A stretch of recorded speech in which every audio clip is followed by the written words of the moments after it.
Hello everyone, and welcome back to the life of a pink Valentines Herrera.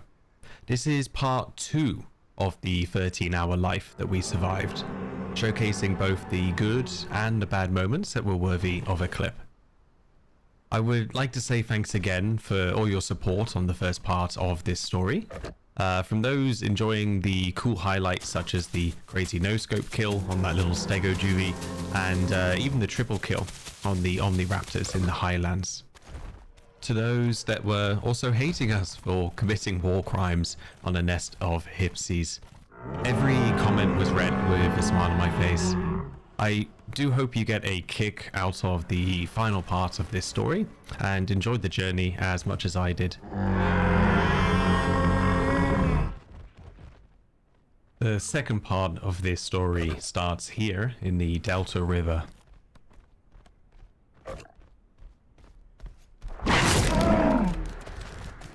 Despite acquiring quite a good hit on this Tenno, it was going to be very unlikely that I would be able to hunt it.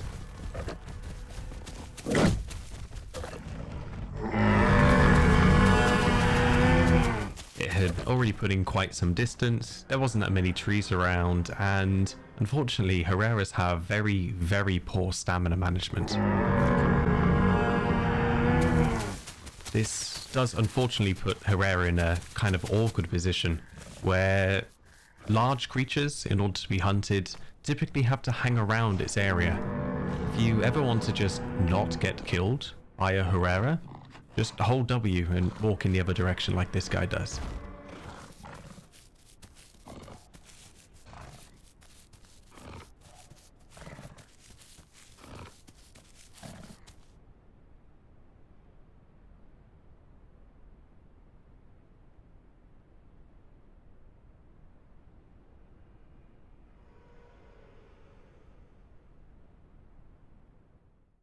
Sometimes in areas like this, you can hear so much life all the time. There's hundreds of very large herbivores around, but nothing you can actually hunt as a Herrera. I did get quite lucky though, and we'll see here that we managed to spot some small creature eating from this red bush.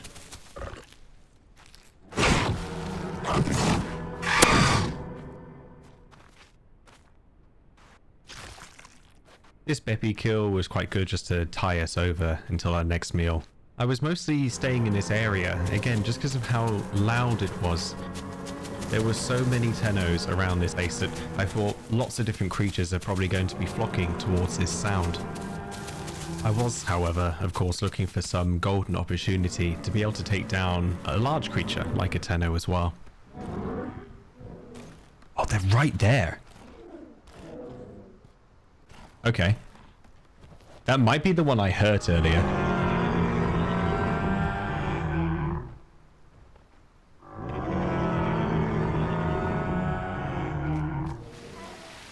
Unfortunately, the server was actually just about to restart, and my stamina was all but depleted, so I had to rest for a little bit.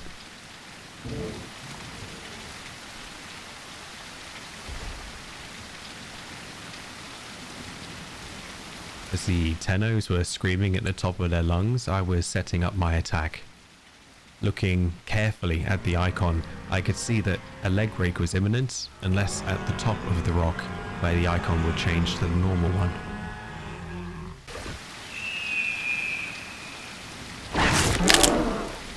I had landed way too far forward onto a lower part of the rock, which ensured a leg break.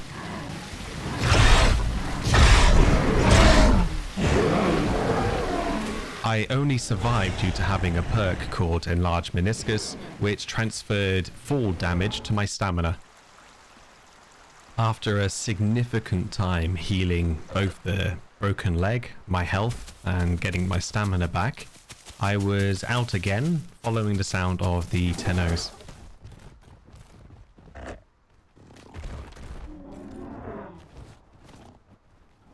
At this point I was quite hungry, so I was going to be desperate to try and get any food that I could.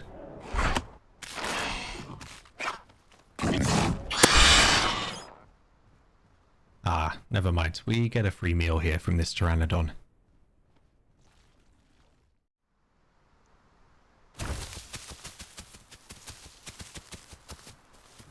I was really trying my best to keep up with the Tenos.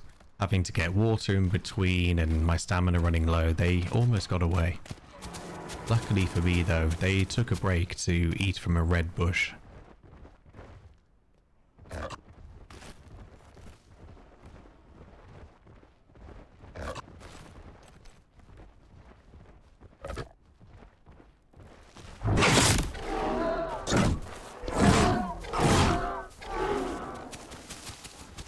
Wow, these Tenos are tanky, even when they're small like that.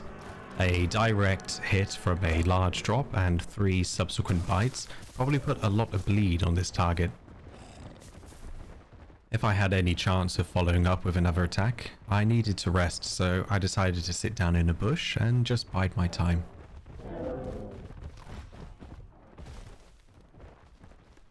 Luckily for us though, as you can see here, the Tenno had died from the bleed that we gave it in the first attack.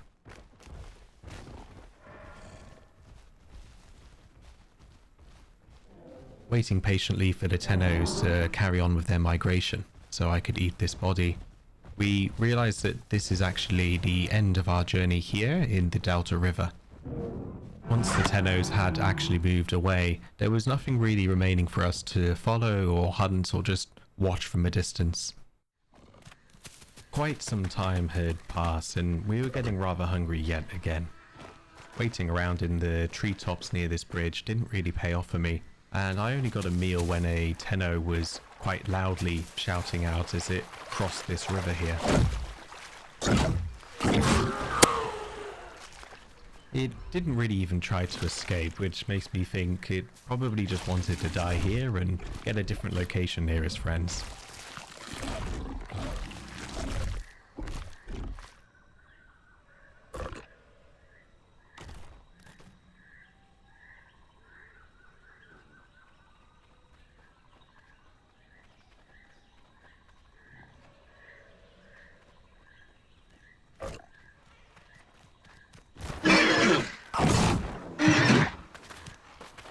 Here I was actually amazed that this Pachycephalosaurus actually survived a direct headshot from quite a tall jump and then another bite as well. I don't really know what happened to this guy as he went further down, as I was out of stamina and I couldn't really chase it.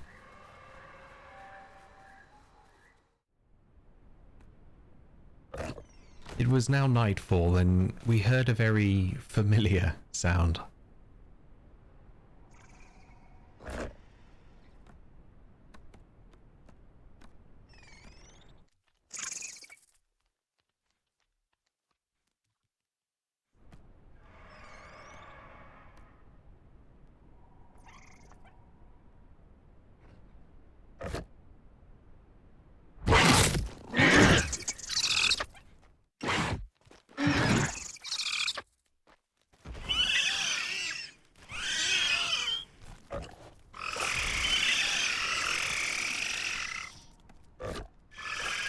This time, showing a bit of mercy, I went for the Pachycephalosaurus instead of the Hypsies, which I started to regret. As they had all dispersed into the forest, I started to look around, and for some reason I found one just standing still here.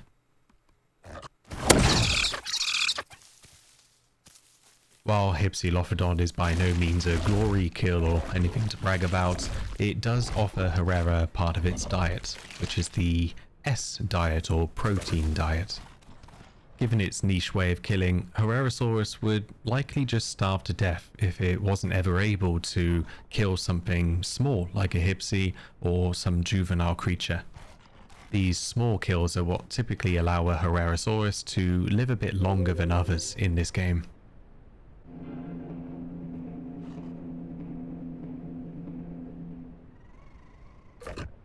Finish him!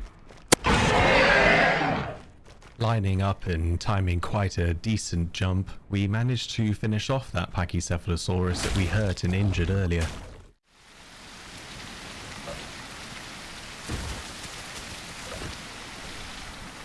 It better not be a...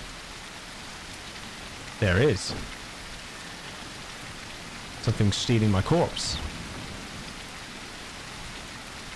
As the morning had come around and I went away for some water, Omniraptors seized the opportunity to take the Pachycephalosaurus and move it into a more safe location for them to eat. Or so they thought. Here, I have actually just killed one of the Omniraptor's hatchlings from a nest nearby. The parent Omniraptors had now found where I was and was looking directly at me in this tree. This is something you start to learn when you play Herrerasaurus as well, that if you see an Omniraptor or a Cerato or some other large carnivore, herbivore, whatever it is, if they're looking directly at you, they're just trying to bait you in for a jump. Never take these opportunities, as there's just way too much risk. One press of the right mouse button from one of these Omniraptors meant certain death. However, wanting to have more fun, I decided to take that risk and attack 2 more of their hatchlings.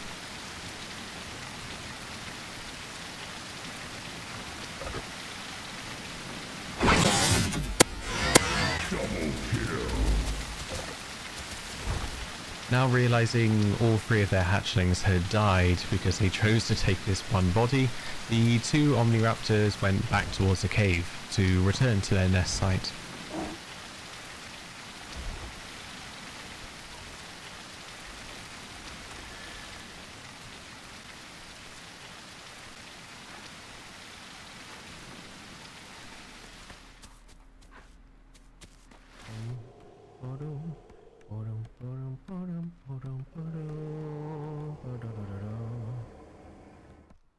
While I tried my absolute best, I was actually unable to get any kills from this position. The Omniraptors did then eventually spot me when I was running around, and they even went on top of the cave to try and get me from above as well. Just round the back of the cave was a sanctuary, however, and as you can see here, we spotted a Carno.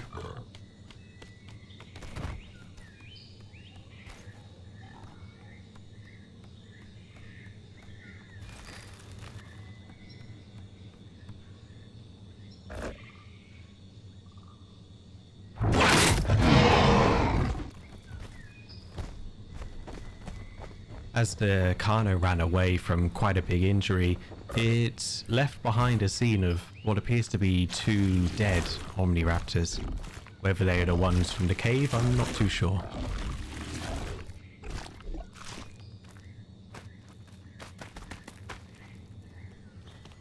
As I jumped on top of the rock, I was quite stunned to see the Carno had quite simply just ran a few feet and decided to rest in a bush.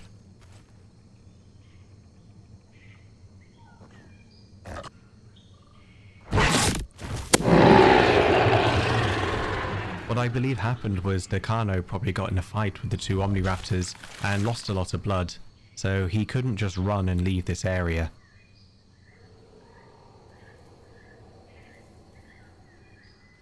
The stench of the bodies had dragged in other carnivores. Luckily for me, I managed to kill yet another Omni. Omniraptors I see as one of the main adversaries of a Herrera. 1 pounce from any decently sized Omniraptor is basically assured death.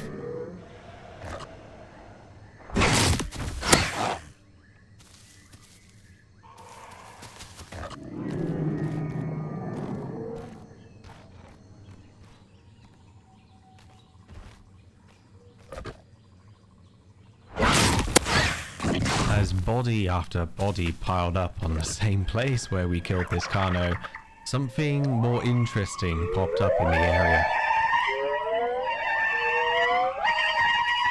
About a day had gone by and we realized there was a Troodon that had a bounty on its head. Unfortunately, the little scamp had actually covered itself in mud and blended in with all the others, so we didn't know which one was which. Unfortunately for us, the outcast Troodon was killed by its own kind. So we ended up just moving on towards the northern point of the southern plains where the waterfall was.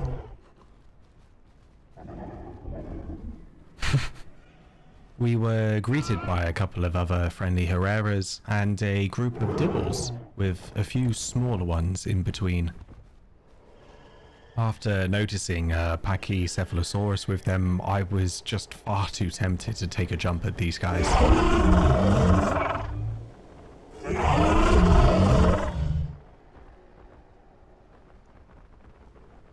One Dibble thought he was being sneaky and hid in a bush, so I decided to play with him just a little bit.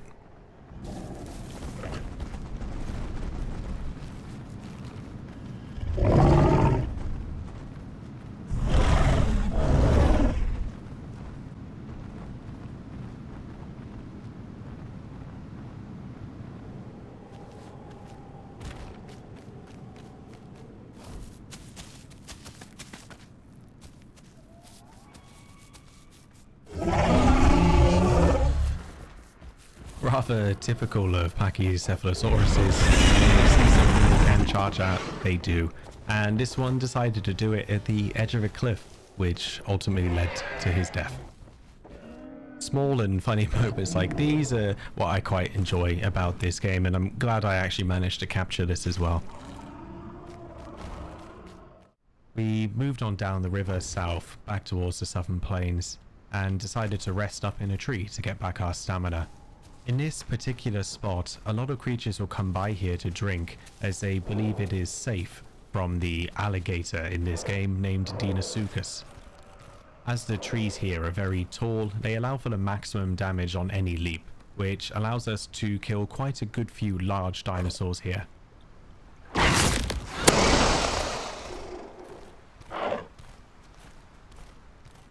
Now, on the outskirts of the main Southern Plains area, we watched some Gallimimus and other carnivores just running amok in the fields.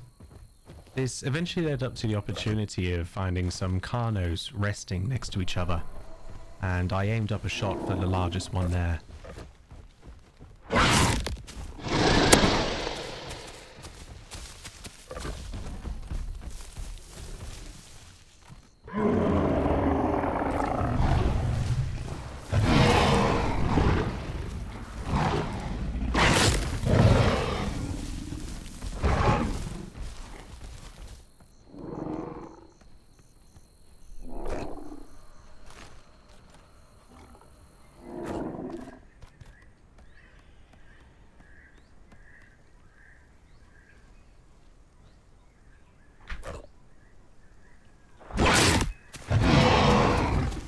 Whilst I tried my best and ambushed this one carno twice from quite a significant height, I was unable to bring it down.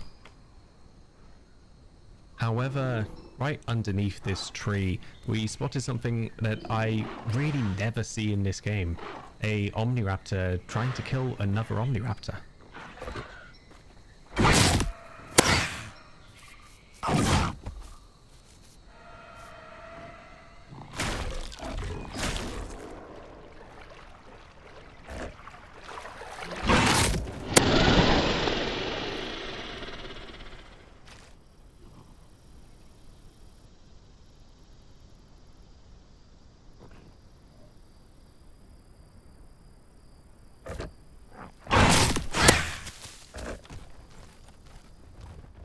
Alright everybody, and here we are at the end of our 13-hour life on this pink Herrera. I hope you guys enjoyed this far. If you have actually made it this far as well, let us know if you've watched both of them down in the comments and how you enjoyed them.